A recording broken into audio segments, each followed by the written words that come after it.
So, und Fußball in den Nachrichten, liebe Zuschauer, das wird ja meist begrenzt auf eine Auswahl der oberen Qualitätsebene. Wir wollen heute mal schauen auf zwei besondere Begegnungen, die es am vergangenen Wochenende gegeben hat. In Berlin mit Gottes Segen, wenn man so möchte. Ja, Amen. Zu Gast in Berlin, da waren nämlich die Auswahlmannschaften des Vatikan. Und wenn man dann schon mal so einen Berlin-Trip unternimmt, da möchte man sich natürlich auch sportlich messen. Und so kam es zu 2 Freundschaftsspielen gegen Vertretungen des kirchlichen Sportvereins Johannisthal.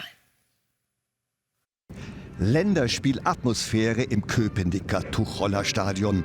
Austragungsort des Spiels zwischen der Nationalmannschaft des Vatikans und des kirchlichen Sportvereins Johannisthal Berlin. Es läuft die Nationalhymne des Vatikans. Die Mannschaft setzt sich zusammen aus Mitarbeitern des Kirchenstaats, Mitgliedern der Schweizer Garde oder Bibliotheksangestellten.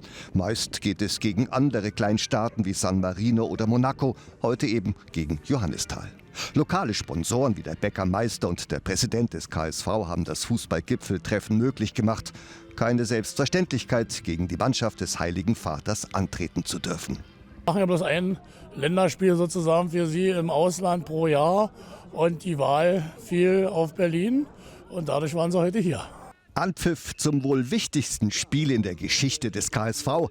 Die Berliner in Schwarz-Weiß, die Vatikanspieler zu erkennen am Heiligenschein. Den sehen aber nur überzeugte Katholiken. Für die anderen spielt der Vatikan in Gelb. Und er spielt gut, geht mit 1:0 durch den Spieler mit der Rückennummer 8 in Führung. Aber bald war es vorbei mit der Herrlichkeit. Der KSV kommt immer besser ins Spiel. Der Vatikan weiß sich nur noch mit gnadenloser Härte zu helfen. Die Blutgrätsche dürfte beim nächsten Besuch im Beichtstuhl zur Sprache kommen.